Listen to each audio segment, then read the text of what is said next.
मध्य प्रदेश के भाजपा मंत्री विजय शाह ने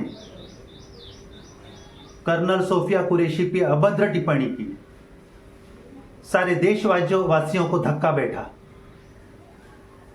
मंत्री है, भाजपा का नेता है और हमारे सेना के जवानों पे इस तरह से अभद्र बोल सकता है, वो भी लड़की के ऊपर, बेटियों के ऊपर।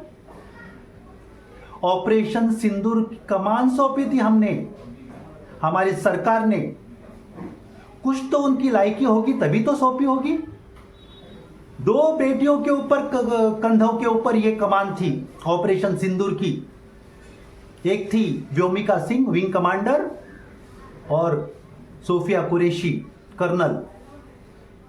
मोदी सरकार ने कुछ तो विचार करके उनके कंधों पे जिम्मेदारी दी थी, जाओ और पाकिस्तान के अंदर जितने भी आतंकवादियों के ठिकाने हैं उन्हें ध्वस्त कर दो। उनके साथ थे हमारी आर्मी, हमारी नेवी और हमारी एयरफोर्स।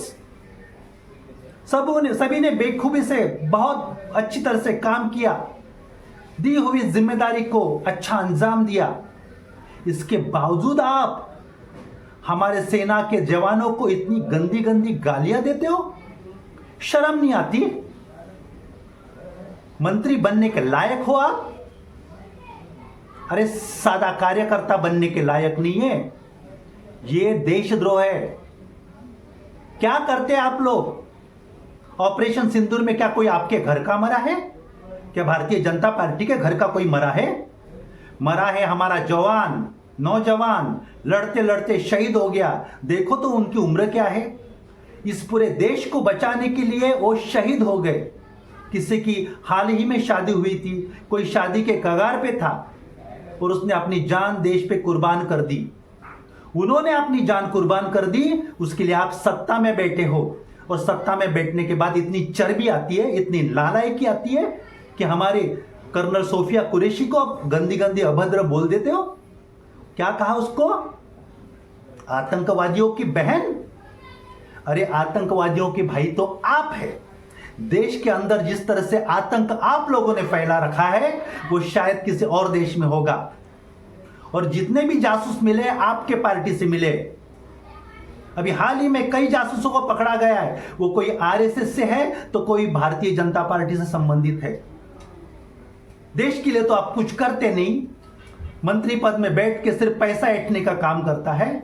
और जो लोग हमारे देश को बचाते उनके ऊपर गलियाते हो, थोड़ी तो शर्म करो। और गुस्सा तो इस बात का आता है, ये मंत्री इस तरह से अभद्र टिप्पणी करता है और देश का शीर्षस्थ नेतृत्व इसे रोकता भी नहीं।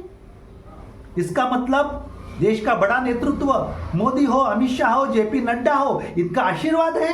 अगर आशीर्वाद ना होता तो आज तक इनका इस्तीफा हो चुका होता, लेकिन नहीं हुआ। आज तक वो मंत्री पद पे कायम है। इसका मतलब बड़े नेताओं के उसके ऊपर आशीर्वाद है, वरद हस्त है। ये उसकी जबान से अपनी दिल की बात निकालवा रहे हैं। ये घटियापन है। अरे आपसे तो ये सेना के जवान ही भले हैं, हम जैसों को रक्षा करते हैं। आपने कुछ नहीं किया है, इन्होंने अपनी जान कुर्बान कर दी है। ये देश के लिए इनकी जरूरत है, आप जैसे नेताओं की जरूरत नहीं है। ये लोग लड़ते हैं तब हम सुरक्षित रहते हैं। ऑपरेशन सिंदूर इनके वजह से कामयाब रहा। सीज फायर आप लोग ने किया, हमारे सेना के जवानों ने नहीं किया। और ऐसे सेना के जवानों के ऊपर कुछ गंदे बात करने से पहले 100 बार आपने सोचना चाहिए था। 100 बार। सेना को अपमानित करना यह आपकी पुरानी शायद कामकाज होगा, ये करना बंद कीजिए। और एक बात मैं उन पब्लिक से कहना चाहता हूं, जहां से यह विजय शाह चुन के आया, मध्य प्रदेश की वो पब्लिक, वो कॉन्स्टिट्यूएंसी जहां से यह विजय शाह चुन के आता है, उन लोगों से आप देशभक्त हो ना? प्यार है ना देश से?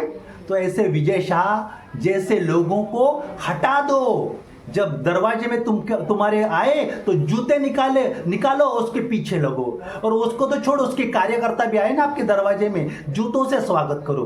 क्योंकि ये लोग कार्यकर्ता बनने के लायक नहीं, ये लोग नेता बनने के लायक नहीं, ये लोग मंत्री बनने के लायक नहीं, और ये लोग इस देश में रहने के लायक नहीं है। तो जनता से अपील है अब मुझे, नेताओं से कुछ नहीं अपेक्षा, ये नेता लोग कुछ नहीं करेंगे गंदे लोगों के लिए, ये सेना को गाली देंगे, ये सेना पे अभद्र बोलेंगे, लेकिन नेता आशीर्वाद देके उनको बनाए रखेंगे। अब ये काम तुम्हारा है। अगर आप लोग सही में देश से प्यार करते हो, सेना से प्यार करते हो, तो आज से अगर ये विजय शाह तुम्हारे दरवाजे पे आए, उसके कार्यकर्ता तुम्हारे दरवाजे पे आए, तो जूता लो और उनकी स्वागत करो। Thank you.